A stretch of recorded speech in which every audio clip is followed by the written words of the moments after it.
ወሰላቱ ወሰላሙ ዐላ ረሱልላህ እንደገና ሆነም ተመልሰናል እና አላህ Subhanahu Wa Ta'ala ስለ ባለሟሉ ስለ ነብዩላህ ኢሳ ማንነትና ምንነት በማያወላዳ መልኩ በሚገባ እያረጋገጠና ያው ጥላትም ወዳጅም በሚያወራላቸው ማዶ መሆናቸውን እያሳየን ነው ያለው ማለት ነው።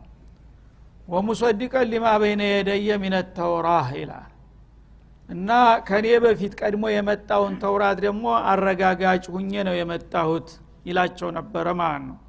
ተውራት ያው የነ ሙሳ ኪታብ ነው።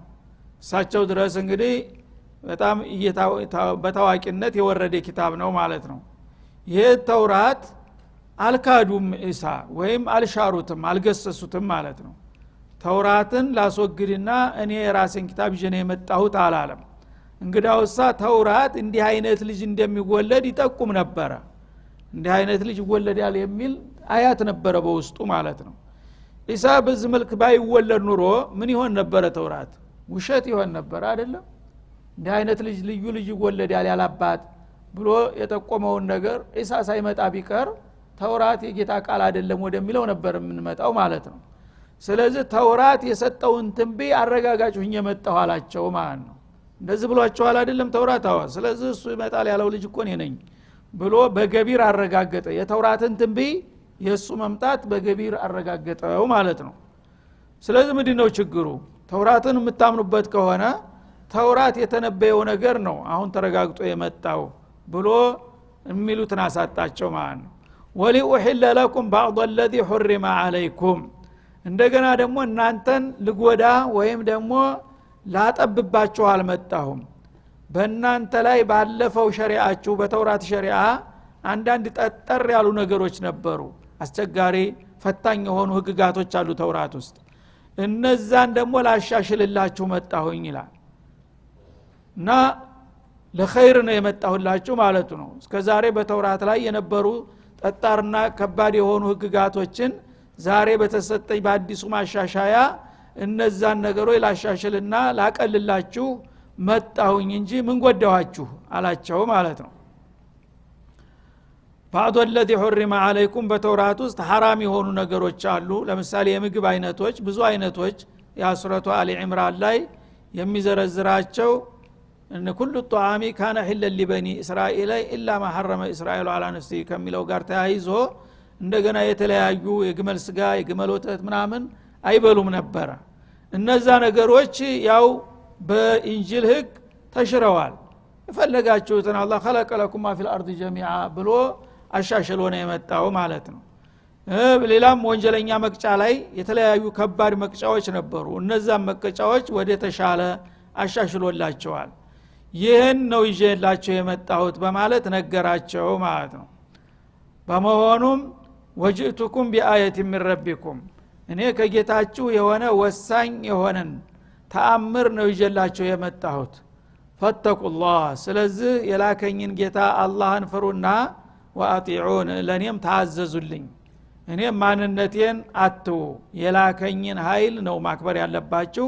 ጌታ አስተመረጠኝና አስተላከኝ ድረስ የምመራችሁ በጌታ ፍቃድ ነውና ጌታን ፈርታችሁ ለኔ መታዘዝ አለባችሁ ሲል ነገራቸው ማለት ነው። ግን ናጅሪያ ሊቀበሉት አልቻሉም፣ አልተዋጠላቸውም ማለት ነው። እና ነገሩ ሳይገባቸው እውነቱ ሳይደርሳቸው ቀርቶ ሳይሆን ምቀኝነቱ ነው፣ ራስ ወዳድነቱ ትዕቢቱ ነው የከለከላቸው ማለት ነው። ኢነላህ ረቢ ወረቡኩም ፈዕቡዱህ ተዚህ በላይ ግልጽ ነገር አለ? የመጨረሻው ኢነላህ ረቢ ኢነላህ አቢ ማለት አይችልም ቋንቋው። ኢነላህ አቢ ለምን አይልም? አላህንም ያህል አባት ያለው ሰው ለምን ነው እንዲህ ብሎ የሚናገረው? ኢነላህ ኻሊቂ ወራዚቂ አላቸው ማለት ነው። ልክ እናንተን እንደፈጠረ እኔንም የፈጠረኝ የሚረዝቀኝም የሚያኖረኝም ረቢ ወረቡኩም አላህ አላቸው ማለት ነው። እና አላህ Subhanahu Wa Ta'ala ረቢ የኔ ኻሊቄ ነው አላቸው። ወረቡኩም የናንተም ኻሊቅ ነው። እኔና እናንተ ከጌታ ጋር ያለን አላቃ ልዩነት የለውም አላቸው። እኔና እናንተ የአላህ ፍጡሮች ነን። እኔ ግን ከናንተ የምለየው ነብይ በመሆን ብቻ ነው፣ መልእክተኛ መሆን ብቻ ነው ልዩነቱ እንጂ ከጌታ ጋር ልዩ የዝምድና ሐረግ የለኝም ምን ያላቸው ማለት ነው። የናንተ ጌታ ኻሊቃቸው አላህ እንደሆነ ለየኔም ኻሊቅ እሱ ነው የጋራ ኻሊቃችን ነው የላከኝ ስለዚህ ከኻሊቃችን በመጣው መመሪያ እንመራ ብሎ ነው ያቀረበው ይላል በመሆኑ ፈዕቡዱሁ ከማ አዕቡዱሁ እኔ እንደምገዛው እናንተም ተገዙት ይሄ ነው ሌላ ምንም የሚያስፈልግ ነገር የለም አላቸው ማለት ነው هذا صراط مستقيم እና ቀጥተኛ ወደ ግራ ወደ ቀኝ የማያጋድለው ቀጥተኛ طريق النجات ይህ ብቻ ነው خالقنا وربنا الله سبحانه وتعالى نعبده وحده لا شريك له በሚለው ጎዳና እጅ ለእጅ ተያይዘን ወደ ጀነት الفردوس እንሄድ ብሎ ነው የጋበዛቸው ማለት ነው ይሄ ነው እንግዲህ የሌሎችም ነብዮች ያው ነው መርሁ ሌላ ምን የሚሉት ነገር አለ ይሄንን ግልጥ ያለ ነገር በዚህ መልክ ገልጽ አስቀምጦላቸው እነሱ ግን ይሄንን ሀቅ በምንም አይነት አንቀበልም ብለው ሽርክና ኩፍር ውስጥ ተዘፈቁ አይናቸው ያየ ማለት ነው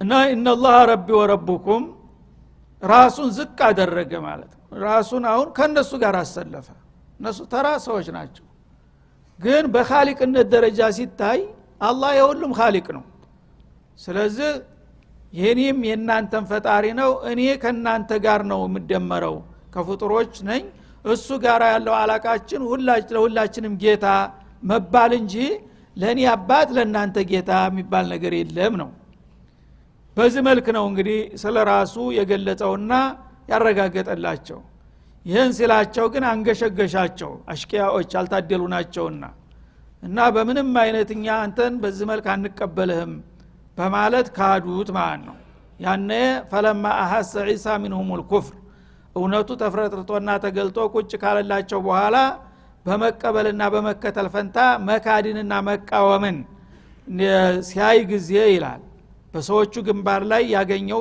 በአንደበታቸውም የሰማው አይንህ ላፈር መባል ነው መወገዝ መሰደብ መዘለፍ ሆነ ማለት ነው ስለዚህ እነዚህ ሰዎች ሁጃው አልቆባቸዋል ምንም ሹብሃ አልነበራቸውም ግን አይናቸውን ጨፍነው የመጣው ይምጣ ብለው አንተ የአላህ መልእክተኛ አይደለም ያንዲ አባቱ የማይታወቅ የተራ ውዳቂ ልጅ ነህ ብሎ በዚህ ደመደሙ ማለት ነው እና ኩፍርን ሲያገኝ ጊዜ ኩፍር ሙጀሰድ ማለት ነው ኢህሳስ ማለት አንድ ሰው እንደዚህ በእጁ ሲዳብሰው የሚጨበጥ ነገር ኢህሳስ ይባላል ማህሱስ ይባላል እና ኩፍሩ በእነዚህ ሰዎች ላይ ያለው ኩፍር ልክ አካል ያለው ነገር መስሎ ታየው ለኢሳ ማለት ነው እና ቁልጭ ያለ ኩፍር የመጣው ይምጣ አንተ ነብይ ነህ ብለን አንቀበል አንችልም የባለጌ ልጅ ነህ በማለት ግግም ብለው ካዱት ማለት ነው ያኔ ምን አሉ የአላህ ረሱሎች ያው ተስፋቸው ብሩህ ነውና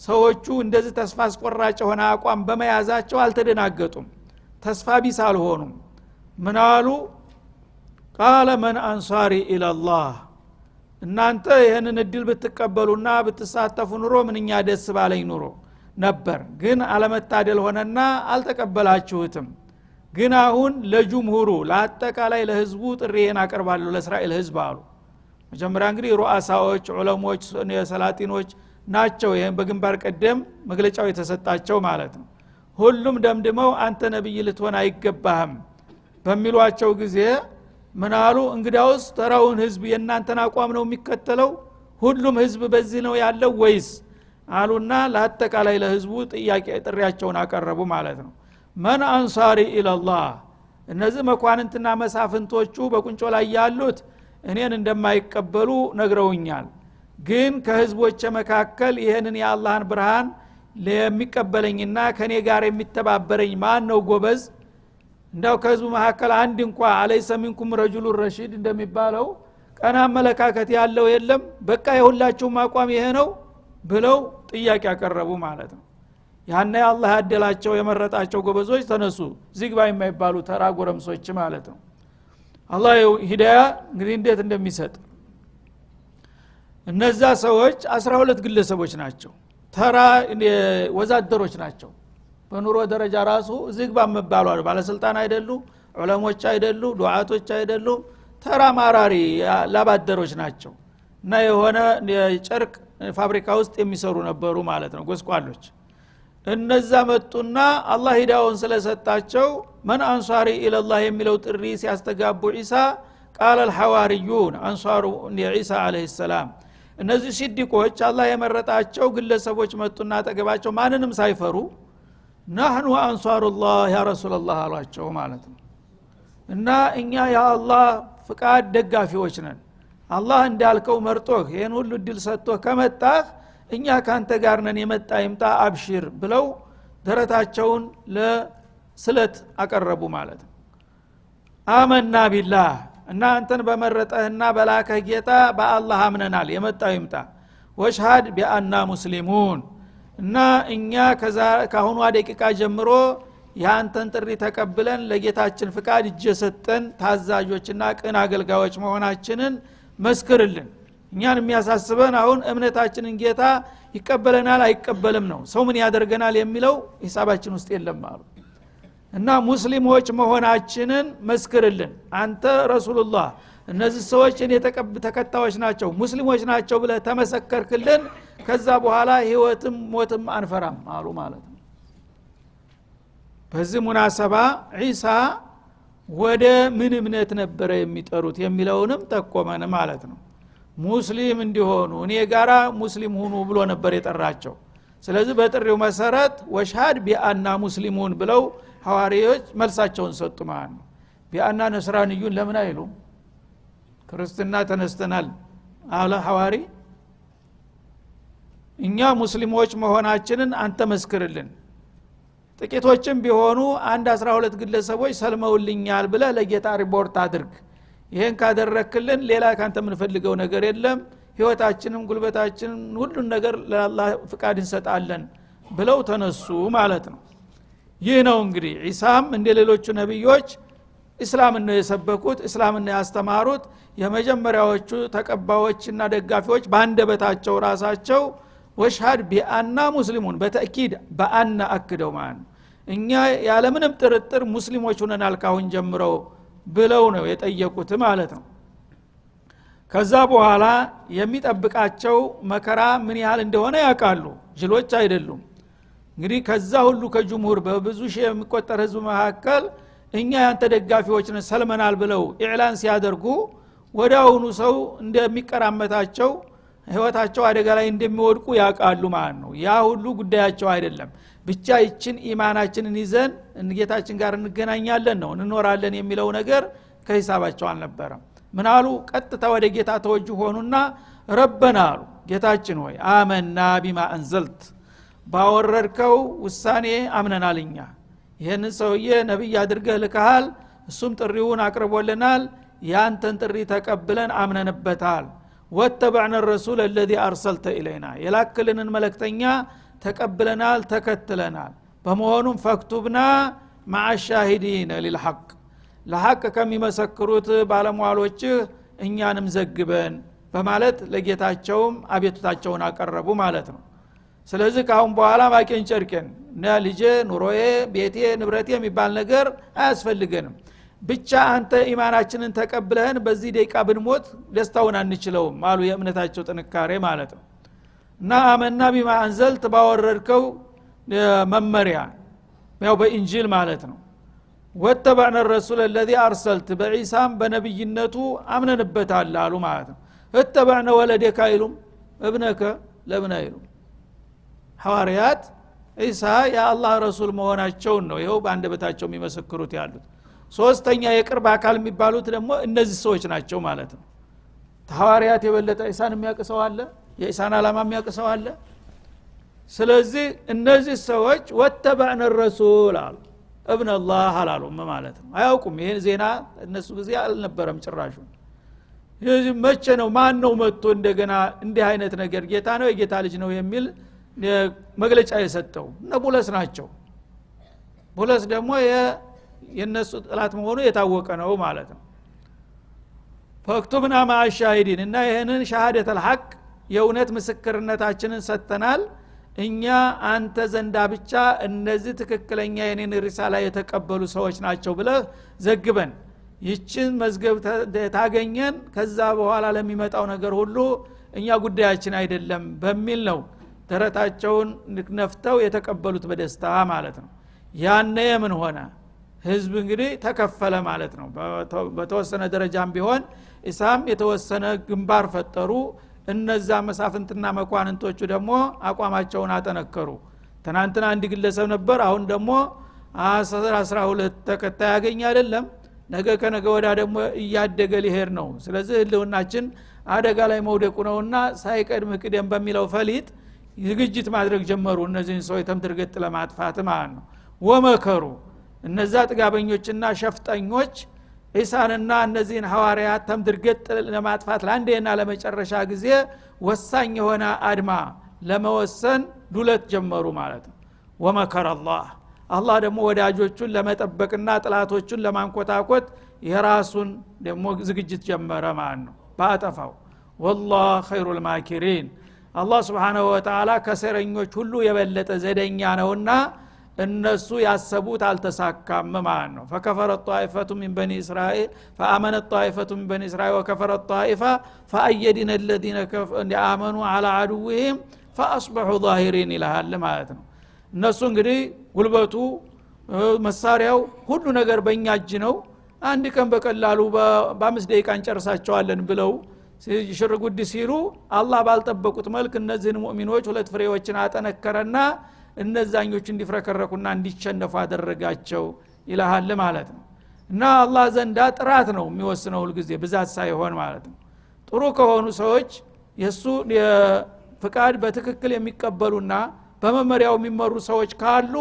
አላህ እነዛን ለመርዳት ዝግጁ ነው ሁሉ ጊዜ ግን ሁሉ ጊዜ አማኝነን የሚሉ ሰዎች ስማቸው ብቻ አማኝ ሆነና በተግባራቸው ግን ከጥላቶቻቸው ብዙ ያልተለዩ ሲሆኑ ያነ ነው ነስር ተአኹር የሚሆነው ምክንያቱም አላህ ሚስጥርና አዋቂ ነውና ማለት ነው ጥሩ ተወንክ ግን ጥቂት መሆንህ ደካማ በሆንህ ምንም አይጎዳህም ና ቢጎዳ ኑሮ 12 ግለሰብ እንግዲህ እዚህ ግባ ይባላል ደግሞ ምንም በማህበረሰቡ ቦታ የሌላቸው በእውቀቱ በጉልበቱ በገንዘቡ እዚህ ግባ የማይባሉ ናቸው ግን እነዚህ ሰዎች ያን ሁሉ ህዝብ ያቸንፈው ይወጣሉ ብሎ ማን ነው የሚጠብቀው ያላህ እጅ ስላለበት فأيدنا الذين آمنوا على عدوهم በማለት እነሱ በቀላሉ እንደ ጧፍ በደቂቃ ጥፍ ብለ ሊያጠፋት የነበረችውን እምነት እስተ መጨረሻው ድረስ እንድትቀጥል አደረገ እነዛን አንቆታቆታቸው ይላል ማለት والله خير الماكرين እና ማንም ዱለተኛ ማንም ሴራኛ የአላህን ብርሃን ሊያጠፋ ቢረባረብ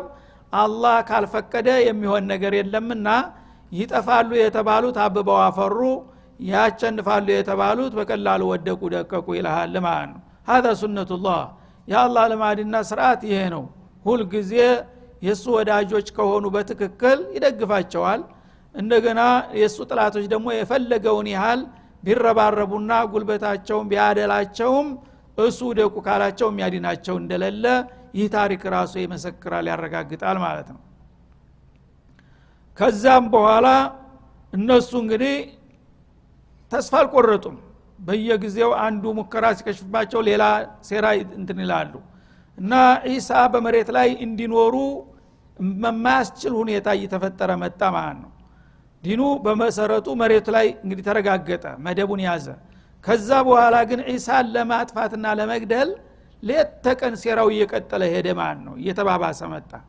ያነ አላህ Subhanahu Wa Ta'ala አላ ኩሊ ሸይን ቀድር ነውና ዲኑ የበለጠ እንዲያድግና እንዲጠነክር ነብዩ በመሬት ላይ መኖራቸው ወሳኝ ነበር ግን አላህ ቁድራውን ለማሳየት ሰውየው ሂዶ ዲኑ ግን እንዳይጠፋ አደረገው ማለት ነው እና አላህ Subhanahu Wa Ta'ala ኢሳን ጥላቶቹ ለየተቀን እያሴሩ እየተከታተሉ እንደ ለመቆሚያ መቀመጫ በሚያሳጧቸው ጊዜ ወደ ሰማይ ተነ ህይወታቸው አንስቶ ወሰዳቸው ማለት ነው إذ قال الله ባለ ጊዜ የሆነውን አውሳ ያ ኢሳ አንተ ኢሳ ሆይ ኢኒ ሙተወፊክ መጀመሪያውንም ቀድሮታል ሳይፈጥረው በፊት ጥላቶች ሊገሉ ሽርጉድ ይላሉ እና እርግጠኛ ነኝ በፍጡር እጅ አትሞትም አላቸው ማንንም ሰው የሚሞተው አጀሉ ሲደርስ ነው እምገልህም እኔ ነኝ አጀሉ ሲደርስ እኔ ጌታ ማንንም እንደምገል ወስደሃለሁ ጥላቶች እንደ ሳር ቅጠል ቢበዙም የፈለገውን ያህል ቢረባረቡም ሊገሉ አልፈቅድም አለ አላህ Subhanahu Wa Ta'ala እንግዳውሳ ያው ኩሉ ነፍሲን ዛኢቀቱል መውት በተባለው መሰረት አጀልህ ሲደርስ እኔው እንደፈጠርኩ እኔ ነኝ የምገልህ በሌላ እጅ ሞታለሁ ብላ አትፍራ አላቸው ማለት ነው።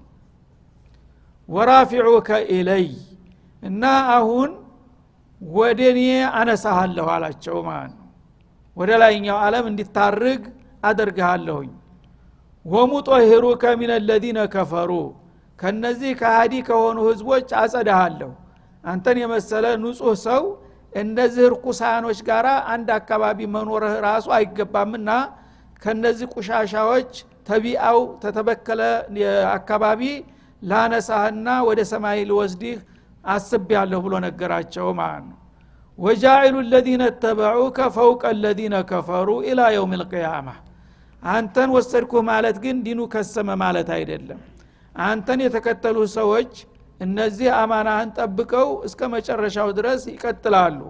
አንተን የተከተሉ ሰዎች فوق الذين كفروا الى يوم القيامه እስከቂያማ ቀን ድረስ ተካሃዲዎቹ በላይ አደርጋቸዋለሁ አለ ማለት ነው። ካሃዲዎቹ በብዛትና በብቃታቸው አንድ ቀንም አያሳድርም ነበር። ግን የፈለገውን ያህል ቢረባረቡ ካሃዲዎቹ ይህንን እንዲያጠፉ አልፈቅድላቸውም። ዲነ ተውሂድን እስላምን ማለት ነው። እስላም አይደል ያስተማሩት? እስላምን አንተ የዘራሃትን እስላም ተምድር ላይ ሊያጠፋት የሚችል ማንም የለም። እነዚህ አማኞች በዚህ በእምነት ሰንሰለት የሚቀጥለው ሁሉ እየወረሳት እስከ ዓለም ፍጻሜ ይጓዛል እምነትህ። አንተን ግን ልወስድህ ነው ብሎ ነገራቸው ማለት ነው። እና فوق الذين كفروا ማለት አማኞችን አንተን የተከተሉን ኢሳን የተከተሉት እነማን ናቸው? የመጀመሪያዎቹ ግንባር ቀደም ሐዋርያት ናቸው ብለናል አይደለም እንዴ? ሐዋርያት አሁን ትክክለኛ ተከታይ ናቸው፣ አብዱላህ ወረሱሉ ብለዋል። እነሱ ደግሞ ለትውልዶቻቸው እያወረሱ መጥተዋል ማለት ነው። እና ነብዩላህ ሙሐመድ እስከሚመጡ ድረስ ከሞላ ጎደል እንግዲህ ያው የተለያየ መዳሂብ ቢመጣ የተለያዩ የውጅንብር ቢፈጠርም አብዱላህ ወረሱሉ የሚል የኢሳ ተከታይ አልጠፋም ነበር። ቁጥራቸው እየቀነሰ ቢመጣም ኢሳ አብዱላህ ወረሱሉ የሚል እስከ ነብዩ መሐመድ ድረስ ነበሩ አልፈው ማለት ነው። ታሪክ ራሱ ስማቸውን ጠርቶ በየክፍለ ዓለሙ የሚነግርላቸው ሰዎች አሉ ማለት ነው። እነዛ ሰዎች በእምነት በሁጃቸው በማንኛውም የበላይ ናቸው። ከዛ በኋላ ነብዩላህ መሐመድ ሲመጡ ያን እንትን መድረኩን ወረሱት ማለት ነው። ረሱል በረሱል አይደለም የሚተካው። ስለዚህ የኢሳን መርህ ነብዩ መሐመድ ወረሱትና እንደገና አዲሰው አወጁት። የዛ ጊዜ አማኞች ማን ሆኑ? የነብዩ መሐመድ ተከታዮች የኢሳም ተከታዮች ናቸው አይደለም እንዴ? በኢሳና ምንም እንደኛ የኢሳ ተከታዮች ነንኛ። فوق الذين كفروا የምንለው በኢሳ የሚክር ሰው ሁሉ በሙሉ ወይም ደግሞ ያለ ስም የሚሰጥ ልጅ ነው አባት ነው ምንድነው እያለ የሚዘላብደው ሁሉ የኢሳ ተከታይ አይደለም። ምክንያቱም ኢሳ ይሄን አላስተማረውም። ስለዚህ እነዛ ኩፋሮች ናቸው። የሳቸው ተከታይ በአሁኑ ጊዜ ሙስሊሞች ናቸው ማለት ነው። ምክንያቱም ያመጡትን መርህ ወርሰው በሳቸው መንገድ የሚጓዙት ሙስሊሞች ናቸው። እነዚህ በሁጃ እንከን የሌለው ምንም የማያሳፍር ወሳኝ የሆነ አቋም ያላቸው ሙስሊሞች ናቸው በአሁኑ ጊዜ ማለት ነው። ይህን ሲባል ግን ማዲ የሆነ ቁሳዊ የሆነ የበላይነት ሌላው አያገኝም ማለትን አይደለም ማለት ነው። በአሁኑ ጊዜ በኢኮኖሚ፣ በስልጣኔ፣ በፖለቲካ፣ በኢቅቲሳድ በተለያየ መልኩ ሌላው ዓለም ክርስቲያኑ ዓለም ከፍ ብሎ ቀድሞ ሄዷል። ይሄ መጀመሪያውንም በዱንያ አይደለም ውድድር የመጣው በነብዮችና በህዝቦች መካከል። ዱንያን ሊያስተምር አልመጣም ማንም ነብይ። ኢኮኖሚ ሊያሳድግ አይደለም የሚመጣው ማለት ነው። የሰው ልጆችን ከጌታ ጋር ሊያስተዋውቅ ነው። ስለዚህ በዚህ ነገር ካፊሮች ወትሮውንም የበላይ ናቸው ምን ጊዜም ቢሆን። እና አላህ ዱንያን ጀነታቸው ነው ብሏል። ያለች ለለችጃቸው እድላቸው ስለሆነች ሰጣቸዋል ምን ጊዜም ቢሆን። ሙእሚኖች ደግሞ ሌላ ሀገር አላቸው አማራጭ ስላላቸው በዚህ በዱንያ ላይ ቢጎሳቆሉም ለዛ አይደለምና ዋናው አላማቸው ምንም ችግር የለውም ማለት ነው። ስለዚህ ወጃኢሉ الذين ተبعوك فوق الذين كفروا الى يوم القيامه እና በኢሳ የከፈሩት እነማን ናቸው? ኢሳ የህገ ወጥ ልጅ ነው የሚሉት ይሁዶቹ መጀመሪያ ግንባር ቀደም ናቸው። እንደውም ደግሞ ሙሽሪኮች የተባሉት ሁሉ ያው በኢሳ የከፈሩ ናቸው። እንደገና ከዛ በኋላ ደግሞ በሷ ምንናል ብለውት ያበቃ የጌታ ልጅ ነው የሚሉት ካፊሮች ናቸው። ጌታ ራሱ ነው የሚሉትም ካፊሮች ናቸው። እና ለቀድ ከፈረ الذين قالوا ان الله ثالث ثلاثه ኢላላ አይደለም ካፊር ናቸው። ስለዚህ አሁን ያልገባው ሰው ወጃኢሉ الذين تبعوك فوق الذين كفروا الى يوم القيامه ብሏልና ኢየሱስን የተከተለ እስከ ቂያማ ቀን የሰው አለቃ ሆኖ ይኖራል ዓለምን ይመራል ብሏል ስለዚህ ክርስቲያኖች ተበላይ የሆኑ ለዚህ ነው የሚሉ አሉ ትልቅ ስተት ይሄ ነው ማለት ነው ክርስቲያኖች አሁን ባሉበት መልኩ የኢሳ ተከታይ አይደሉም መጀመሪያ ኢሳ ተከታይ አይደሉም ንግዳ ከፈሩ የሚለው ውስጥ ነው የሚገቡት ማለት ነው የኢሳ ተከታይ ግን በአካልም ቢያውቃቸውም ባያቃቸውም በዘመናቸውም ሌላም ሀገር ቢመጣ መርሃቸውን የተቀበለው ማን ነው ዛሬ ኢሳን የተከተለው ላኢላሃ ኢላላህን ኢሳ ረሱልላህ የሚለው ማን ነው ሙስሊም ነው ይሄ ነው ወጃኢሉ الذين يتبعوك فوق الذين كفروا የሚለው ማለት ነው ስለዚህ ሙስሊሞችም በአሁኑ ጊዜ ስለተፈረካከሱ ስለተልፈሰፈሱ እነሱም እየወደቁ መጡ እየተበታተኑ መጡ ማለት ነው እነሱ ግን በችግር ተወቅተው እንደገና ተስተታቸው ተምረው ወደ መስመሩ ሲመለሱ አሁንም በመጨረሻ የበላይ የሚሆኑት ሙስሊሞቹ ናቸው ይሄ እኛ ሳንሆን እነሱ ራሳቸው ያውቃሉ ያ ስጋት ስላለባቸው ነው ዛሬ ሙስሊምን ለማጥፋት የሚረባረቡት ማለት ነው ምናልባት ይቀር መስሏቸው ስለዚህ አላህ Subhanahu Wa Ta'ala የአላህን ረሱሎች የተቀበሉና የተከተሉ ምን ጊዜም የበላይ ናቸው እያለ ነው ከነዛ ለመሆን መጣር ያስፈልጋል ከመስመሩ ያጋደለው ሁሉ ወደ መስመሩ መመለስና አቋሙን ማስተካከል ይኖርበታል ማለት ነው እና አሁን ወቅቱ ስላለቀ አያቱ እንኳን አልተጠቃለለም እዚሁ እንቆማለን በሚቀጥለው ኢንሻአላህ ከዚሁ አያት ላይ እንደገና እንነሳለን ማለት ነው هذا صلى الله وسلم على النبي